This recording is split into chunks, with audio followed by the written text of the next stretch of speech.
and get settled in. Done, but it was pretty good. I think we went and tried to get pizza one night by ourselves, and that didn't go very well. But We didn't know Spanish when we left at all. We could maybe count to 10. So ordering pizza and asking for a to-go box and things like that is kind of tricky if you don't know. we got pointed at and laughed at quite a bit. So. The picture of the bus there is the bus that we took to Quito, to Shell. That's the bus that took us to Shell. And these are some pictures of just some scenery that we saw on the way to Shell. The volcano was smoking, so that was fun, especially for the kids to see, because we had never seen a volcano, much less one that was smoking. So that one is Tungurahua, and it's right by Baños. And I think right now it's really going off. It's showing throwing ash and lava up in the air and everything like that. So I guess there's even ash in Shell because of this volcano, which is an hour away.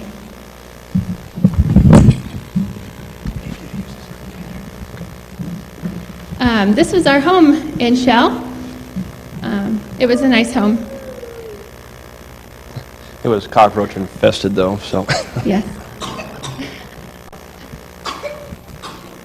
And this was the playgrounds that the kids had. We lived on a compound where there was about 5 or 6 other English-speaking families. They were all missionaries with Reach Beyond, and so they all had children, or most of them had children. And so our kids had a glorious time just playing outside with the other kids in the green grass. out in the jungle too, and Yeah, we had a little bit of jungle on the compound, so the kids enjoyed exploring. These are just some pictures of the community of Shell. There's lots of, or I shouldn't say lots, but a couple of swinging bridges. They made me pretty nervous at first, but by the end of the time I was quite a bit more comfortable. There's the second swinging bridge. Kimberly loved them, as you can see by her face. And she loved that it made me nervous. The picture to the left is of a house along the bridge that you could see, just a view from the bridge. This is the bakery that we would go to every now and then just to get some fresh bread. That was one of Hunter's favorite places to go. He said the bread was like heaven. stand right here. And this is the store called Karen's, where we would go get miscellaneous things.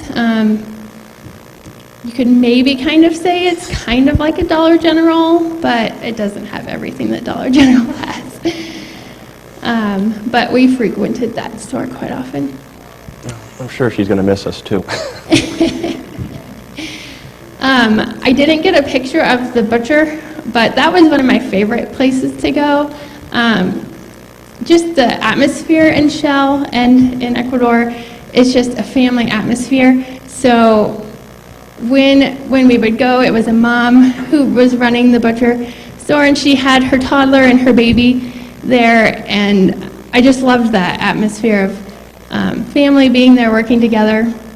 We kind of do that ourselves with our store, and so it was just fun to see that.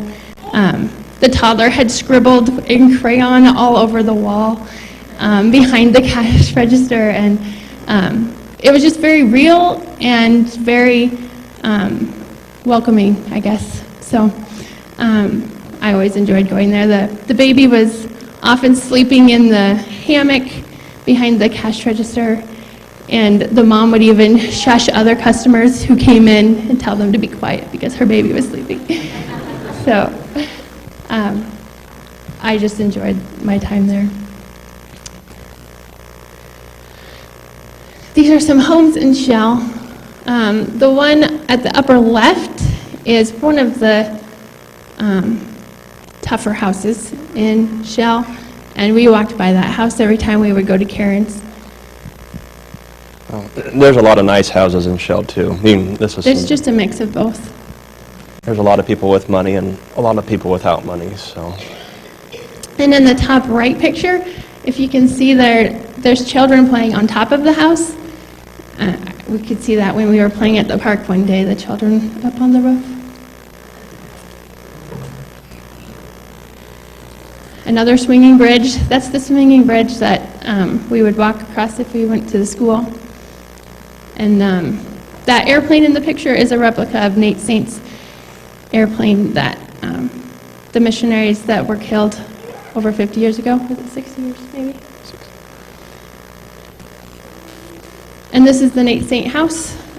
We got to tour that, and it was just really neat to hear the story of what happened to those missionaries and the sacrifice that they gave. And really neat to be in that place where it happened and to experience it firsthand. And this is the Shell Park. The kids enjoyed playing there, especially the boys. There are dogs everywhere in Shell, every kind of dog. You have to watch your step because you might step in something if you're not looking carefully.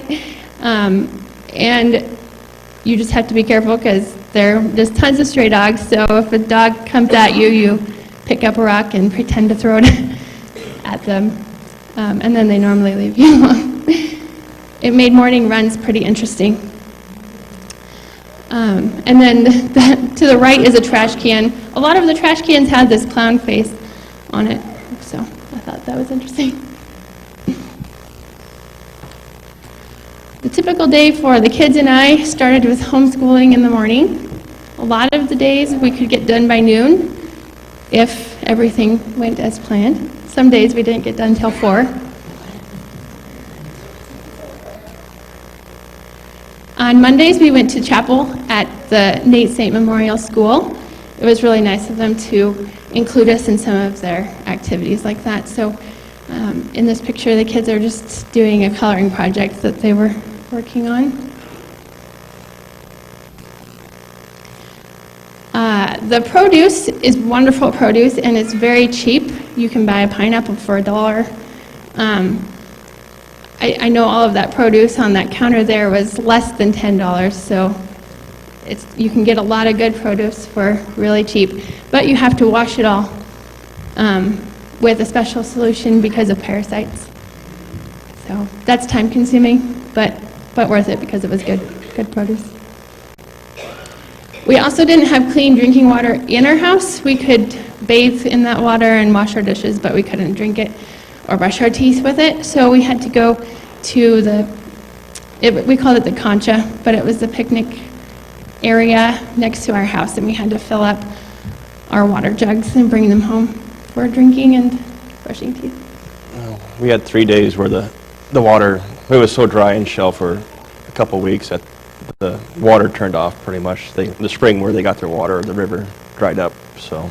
So that meant no showers, no washing dishes, no washing laundry, or drinking water. And bottled water, lots of bottled water. Yeah.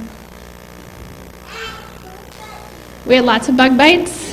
The gnats in the grass are what was the biggest issue for bug bites. We all were covered, our legs were all covered with bug bites. Hunter got some different kind of a bug bite on his eye. That's what that picture is. They itched for a long time. But the kids gradually got immune from the bug bites. After the first couple of weeks, they didn't show up anymore. So,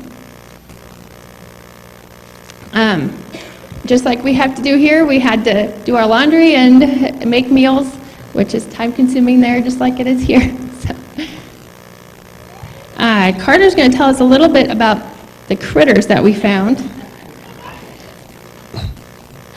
Can you tell them what this is? A snail. And where were those snails at? By our house.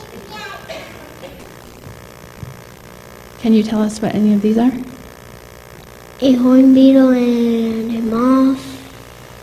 And praying mantis.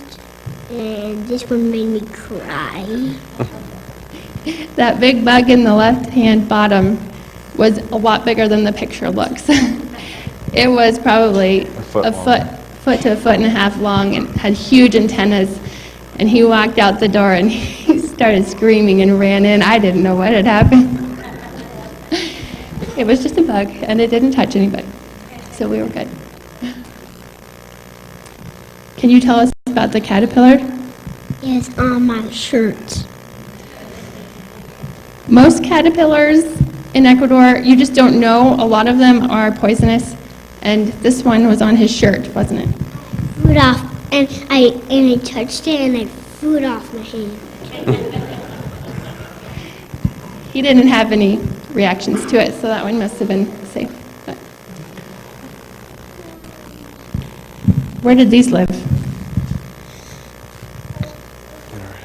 In our house, What is it? What all is it? lizard and cockroach and frog. We had lots of friends come join us. And who's this? Tarantula, and his name is Zeke. This was Zeke. He lived outside of our house, right by Kimberly's bedroom. During the day, he'd go up in our attic, and then at night, he would climb out on the wall. And there's a video clip of him.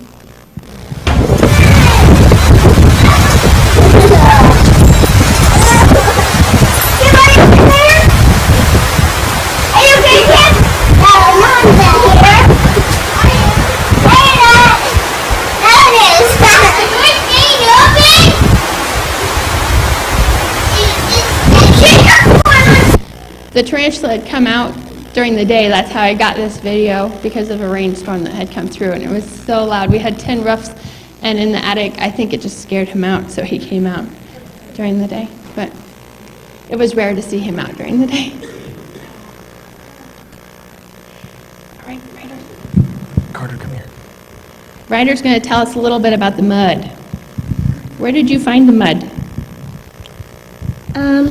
My jungles is at. Where the jungle was at. Did you like to play in the mud? No. That's not quite true. He played in the mud frequently.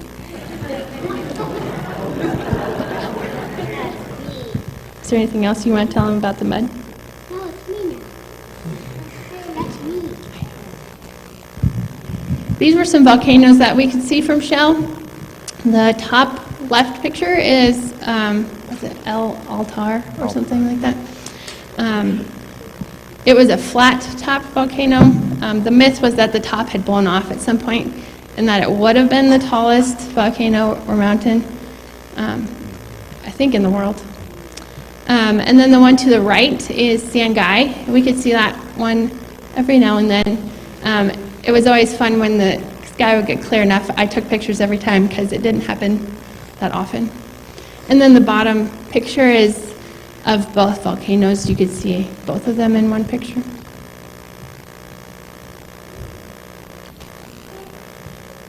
The kids made lots of friends while we were in Ecuador.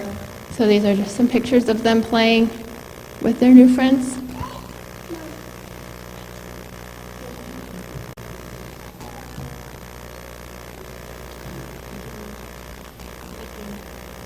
Hunter's going to tell us about the jungle. Can you tell us about those pictures? What are you doing in those pictures? I'm studying with Dad. And what are you making? A path. And how many forts did you have in the jungle? Come on, Hunter. 5. They got pretty elaborate with their forts. They had lots of rooms. What kind of rooms did you have in your forts? A protection room, a secret entrance, 2 exits, and a main room. They got pretty elaborate. Kimberly. And Kimberly also made forts. She wants to tell you about her fort. Me and my friends made this fort, and we had a bedroom, a closet, a meeting room, lunchroom, dining room, and that's about it.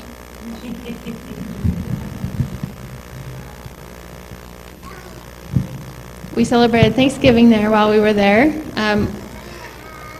The big picture with all of the people was just everybody that, a lot of the people that lived on the compound with us, we all got together for Thanksgiving. We also celebrated Christmas. The bottom picture is of us Christmas caroling with the Nate Saint School.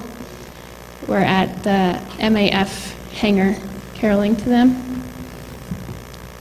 And the poinsettias up in the right-hand corner are there all year round, which is kind of fun.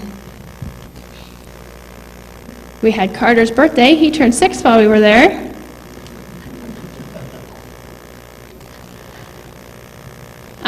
Kenny and Matt Hayes, they built a new playground while we were there for the kids to all play on.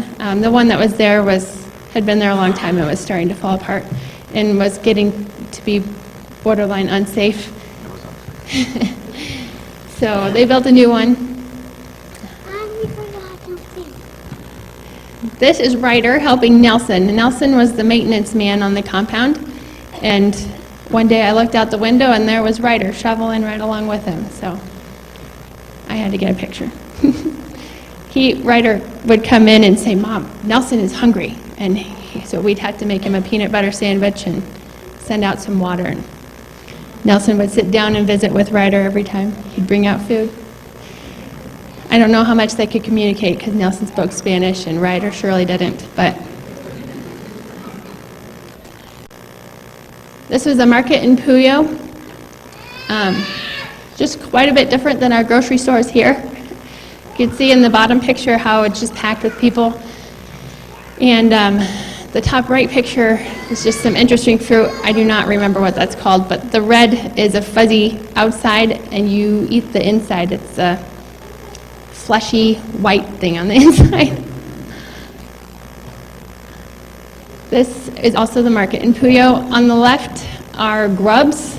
That's kind of a delicacy there. They like to eat them. They'll eat them raw or cooked or fried. We did not try those. And in the right corner is some flour that the guy is selling.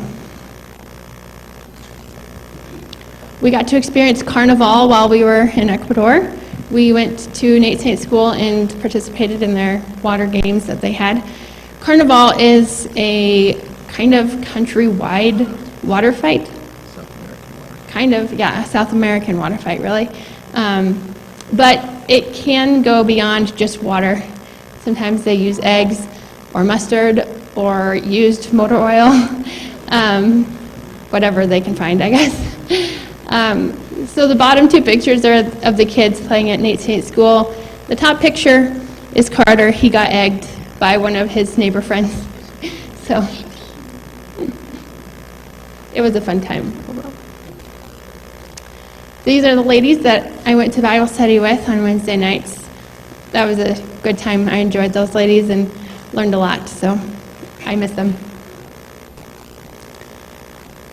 Kimberly's going to tell us a little bit about our weekend travels. Can you tell us about these pictures? We went to waterfalls, and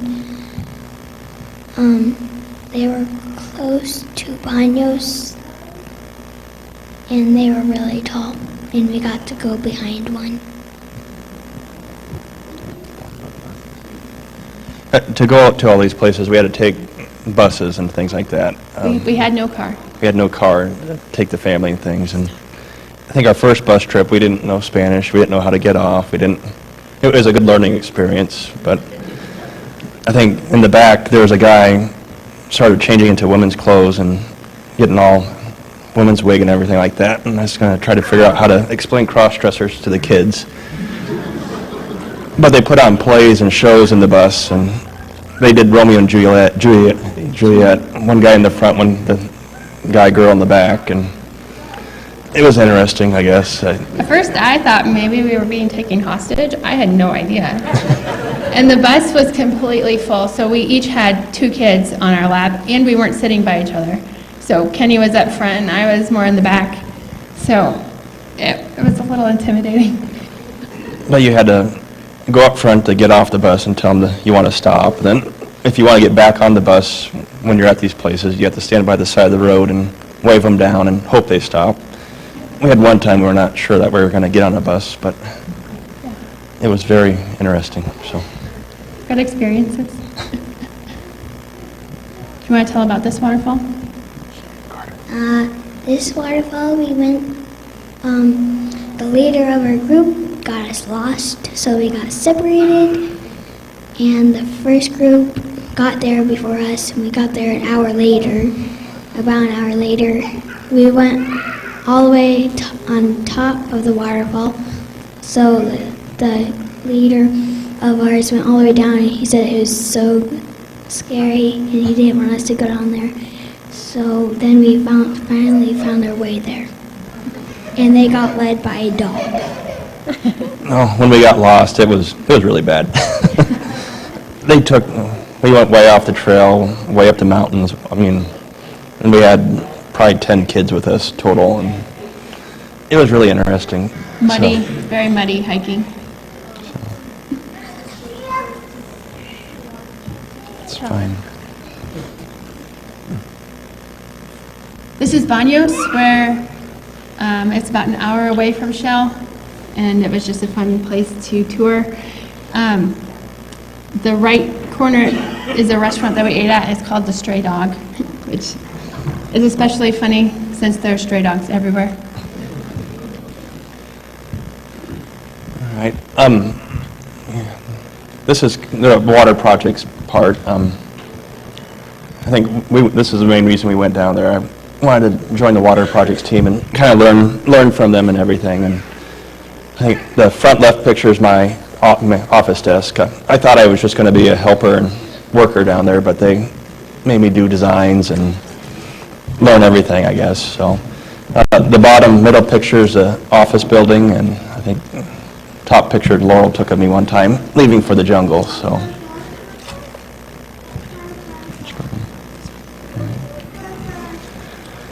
Yes, the first week that we got there on a Thursday, and then they had me go out to the jungle that Monday, which was kind of nerve-wracking because we weren't really settled in yet. We'd only been there 3 days, so.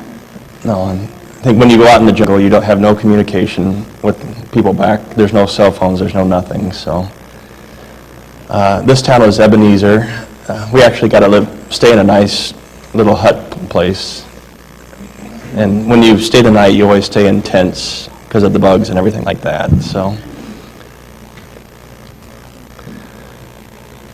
In these pictures, we're getting ready to go up you go back and you find freshwater springs, and then you cap them and capture the water for the village. The water down in Ecuador out of the rivers is no good to drink. It's about 98% bacteria and parasites, and you just don't want to swim in the river water. You don't want to do anything in the river water, usually. So, I guess here we're getting ready to go up the mountain, big hill.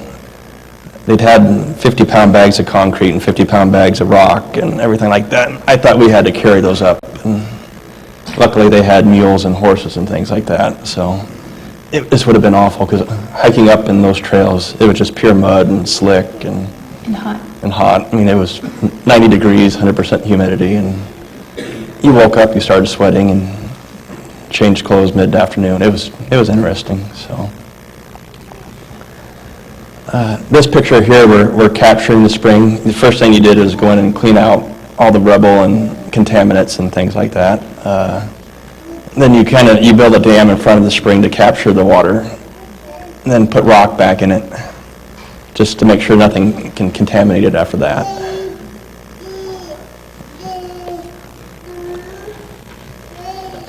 And this project, we had to go over a little creek that was running through, so we built a bridge, and there's a tank at the bottom of this where the water was stored for the village. And from that tank, it'd run down to another tank down by the town. So we were about probably 500 feet up above the town in this picture.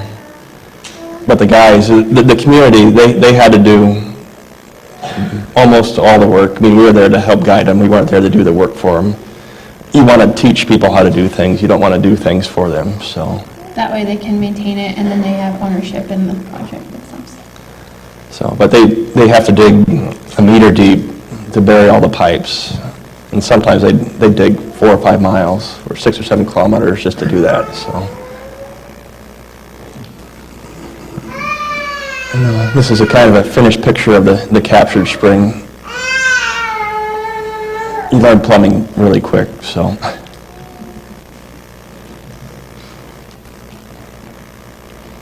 And more pictures of the finished project, so. I think before we would leave, we would shock the system or shock the spring with chlorine just to make sure all the bacteria is killed and any contaminants, so.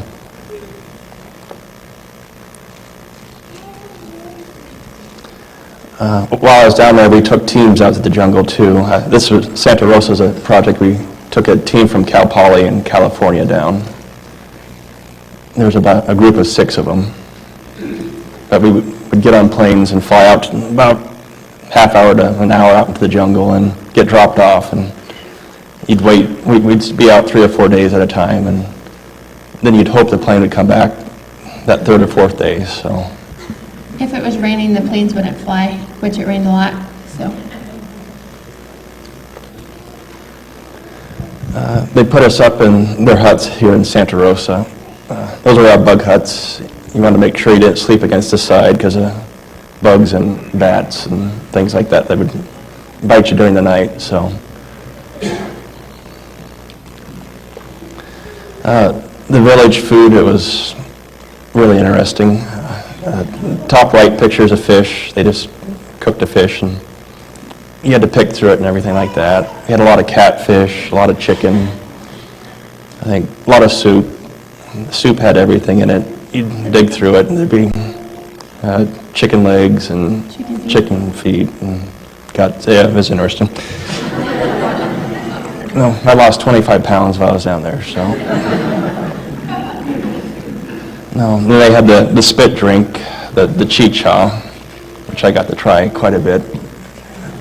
It was the ladies in the tribes, they'd chew on yucca root and spit it back into a bowl and get a pretty, well, probably 2 or 3 gallons of it, then let it ferment for 3 or 4 days and pass it around, and if you didn't take it, you're kind of rude, so. But most of the time you could act like you're drinking it. A lot of time the ladies would come up and tip the bowl into your face until you did drink it, so.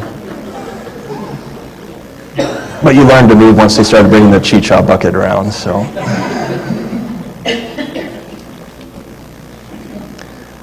Yeah, this is the tank that we captured the spring with at Santa Rosa.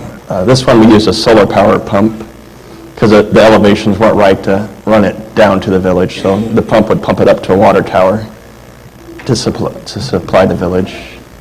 At the bottom right picture is where we capped the spring, but the kids, it was a laundry hole, the swimming hole, and where the ladies got clean water at. The top left picture here is the solar panel tower. That's where we put the solar panel to power the pump.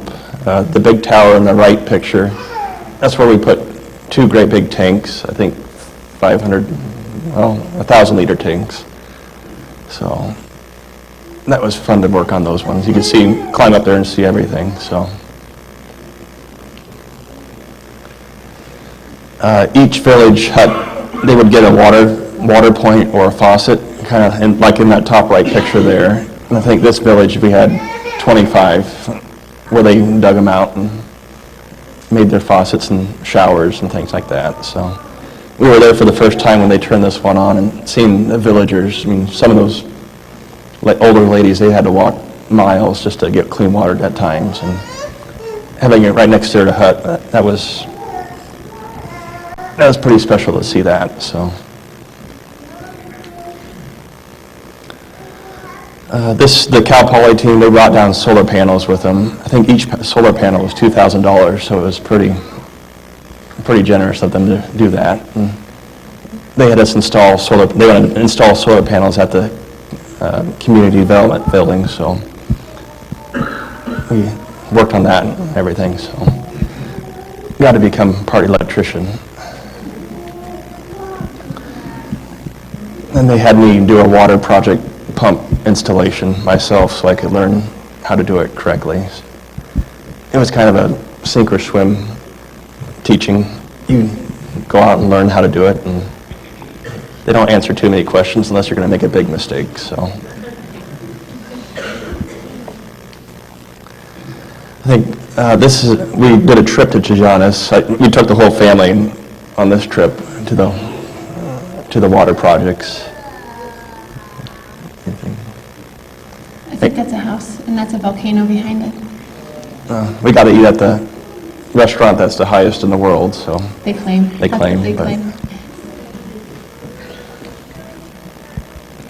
and pictures don't do justice with the views and things like that. I mean, it's just, This was a morning view, and the sun was just coming up, and the shadows on the hills, it was just really beautiful, but it's hard to fully capture it in the picture.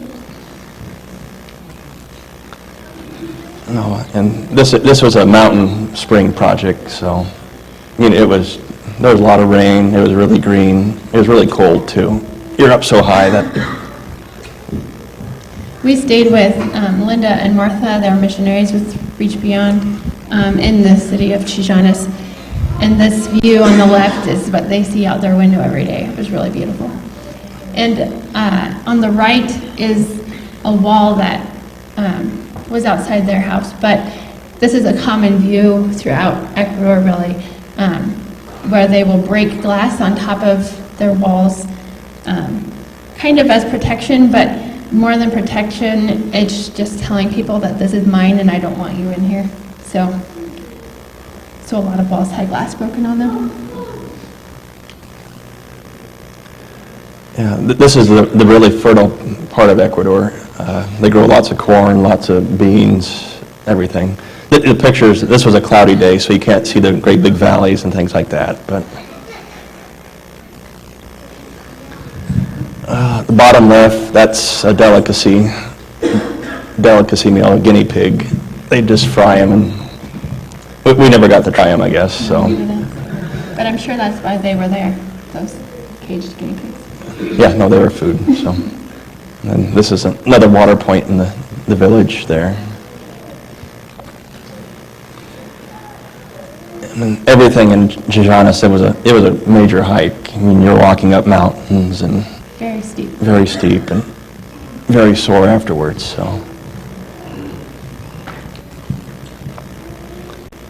No, just more pictures of the mountainside. They farm the mountainsides and they don't have tractors.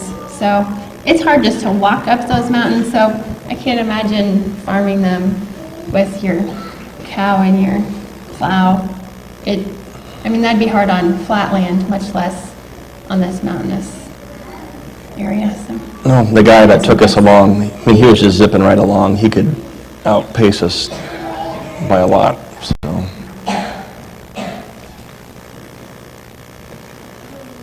No, they say it's a lot prettier when it's sunny out, so. This was the place that we stayed with Linda and Martha. They lived upstairs and they had a little apartment for Reach Beyond people in the bottom. So that's just a picture of where we stayed.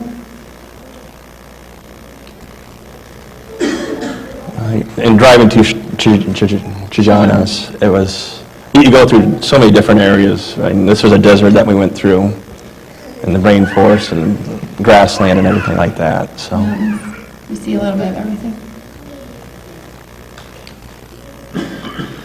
No, this is just more pictures of the spring and the capitation, and these are breaker boxes because the flow would be going so much down the hill that it would disturb the water. I mean, the pressure would be so great it'd blow the pipes up if you didn't have pressure breaker boxes. Ryder.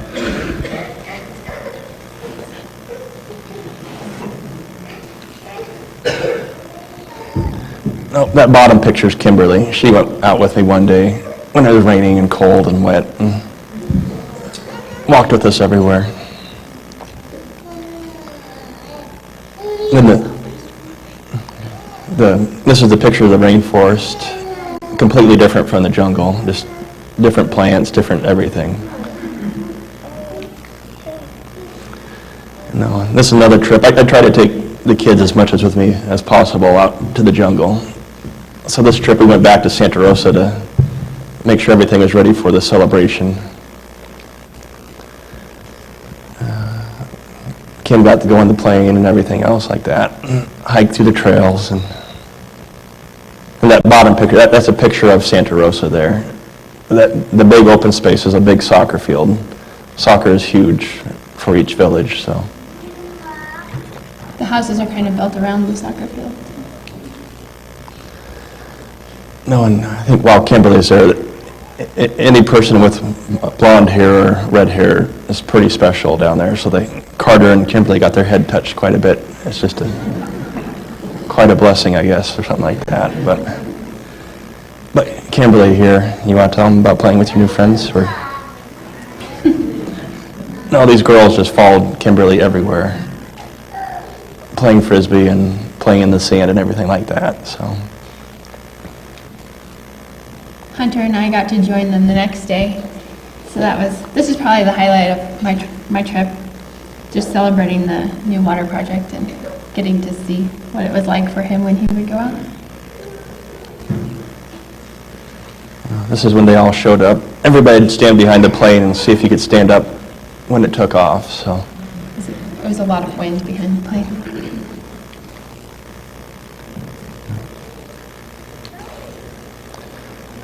We took ice cream. Most villagers down there have never had ice cream before. It was neat to see how they reacted to it.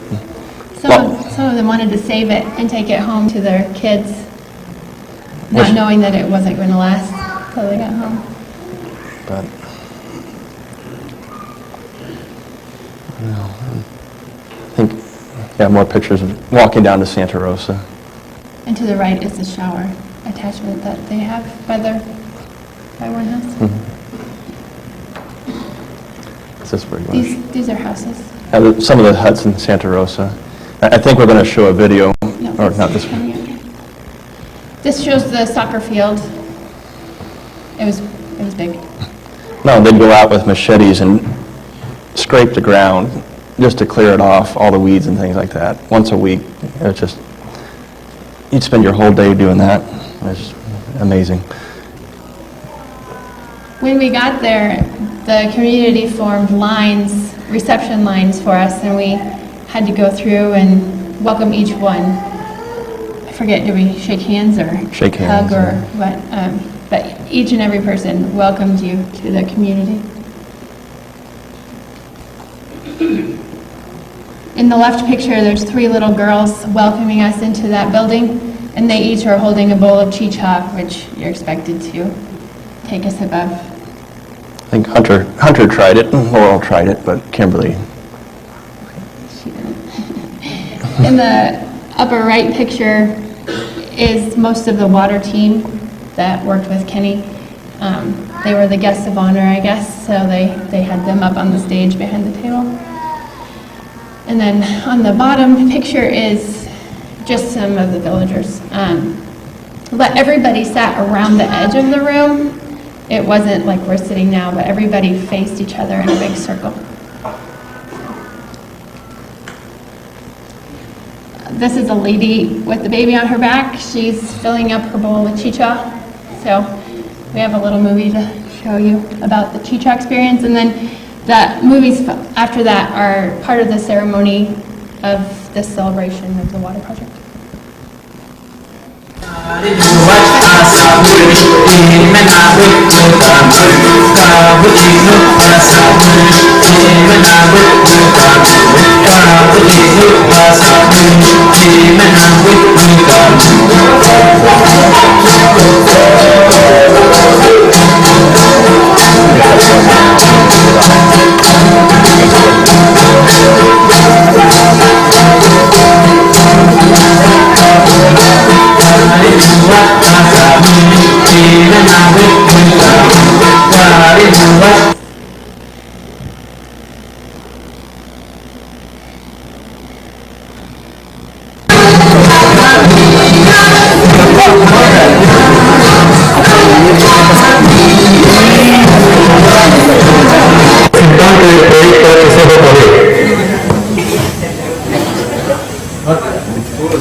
Concentrarnos bien en estos momentos que tenemos la participación de nuestros hijos de aquí de Condado Santa Rosa.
Well, that was a great experience for the kids, and I mean, I was glad to have Laurel and them there to see how things worked. That night before, I think they woke up at 3:30 in the morning and started blaring that music.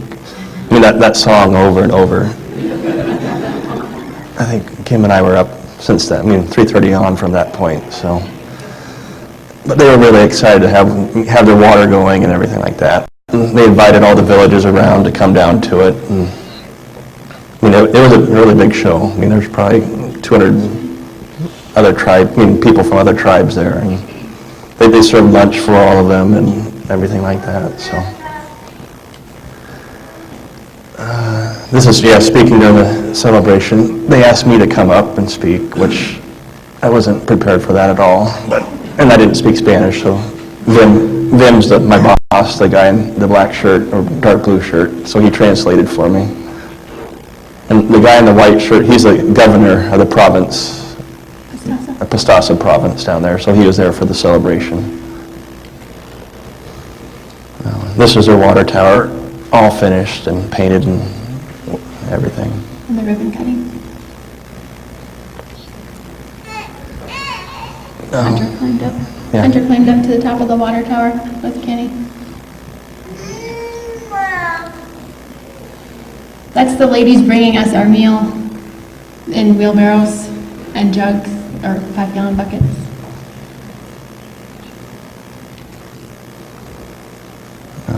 That's our meal. Yeah, Kimberly trying catfish and plantains and everything else on banana leaves, so. They serve all of their guests first, so it felt kind of weird to be eating while they're standing there watching you. But they want to make sure that their guests get enough food and are full. We're very, I mean, none of us got sick on this trip at all. I mean, we were amazed by that. I thought for sure, we all took our parasite medicine, but. Just to be safe. That's a fin, you can see, of the fish. The fish wasn't really that bad. It was the cold fish soup that was bad, so. To the left is the school of Santa Rosa. And the right is all of the people who worked to make the water project happen. Just some animals that are roaming around Santa Rosa. That could be your lunch or dinner or.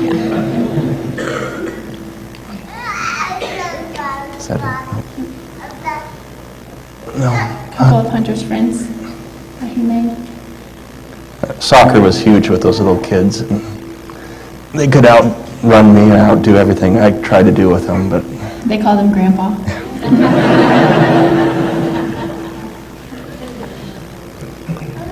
These are all the people that we lived with on the compound. No. That was, yeah, you get to know them really well, and even that short 3 months, that's really neat people down there, and they work really hard. It's amazing how hard they work and how early they get up in the morning to go out to projects or how late they stay out, and their weekends that they miss and everything like that. So, no, they do really extremely hard work, so. But I guess that's the end of the PowerPoint. Oh, there's one more. Okay. This was the theme verse of the CD office, which is fitting, I think, since it's water projects, but Jesus is the only thing that will quench our thirst.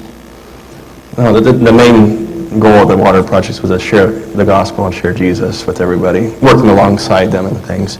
It happened quite a bit, not as much as I thought it would, but there's so many other influences down there that it made it difficult for people, but it was really eye-opening, so. But that's the end of our PowerPoint, I guess. Does anybody have any questions, or? We probably only have a few minutes.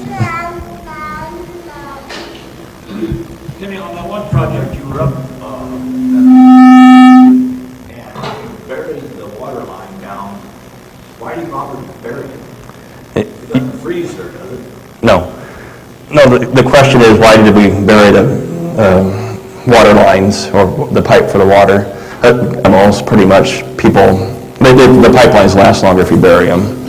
So it just takes a person to walk over it and break it, or horse to step on it and things like that, so. Sean. I was just wondering,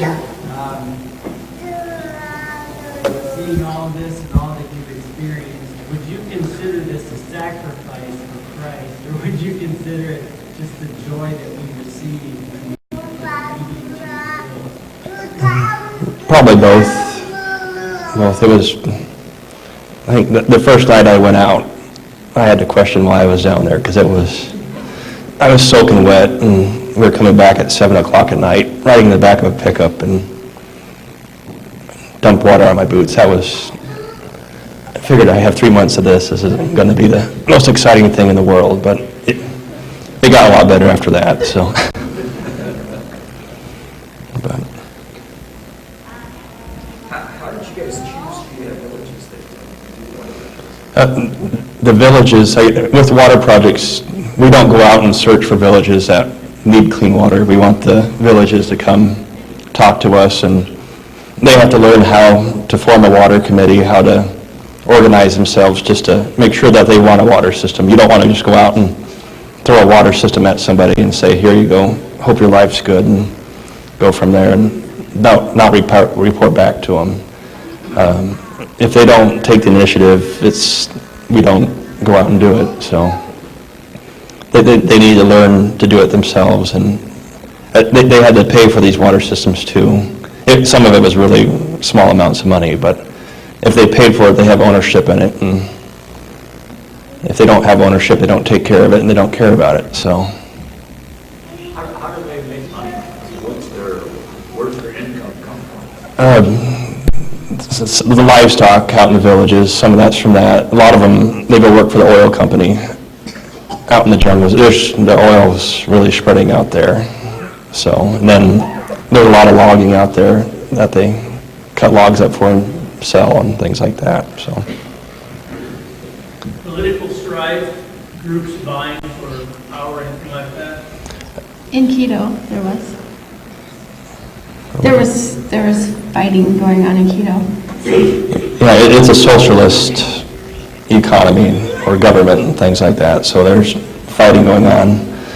There were spearings. The Wadani, like ended the spear. They started spearing again while we were down there. So it wasn't a good deal. But yeah, there's fights in between the tribes. But it's getting a lot better. But the recent spearings, that was kind of a setback. So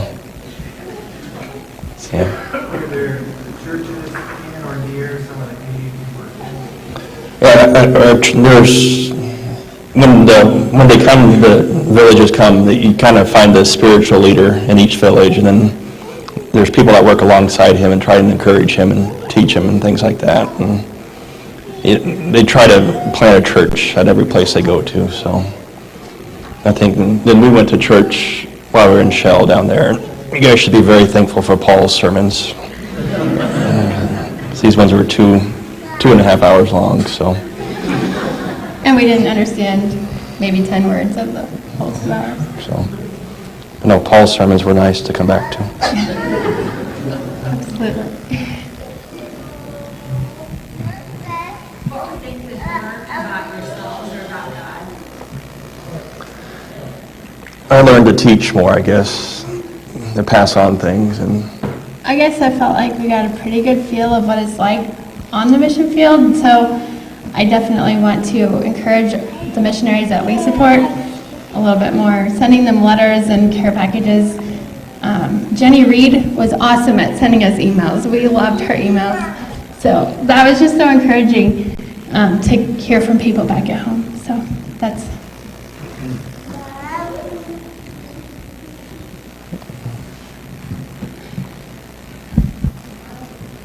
Any other questions?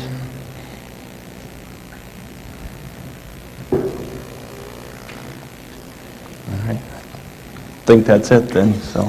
Thank you so much for Yeah. all of your support and encouragement.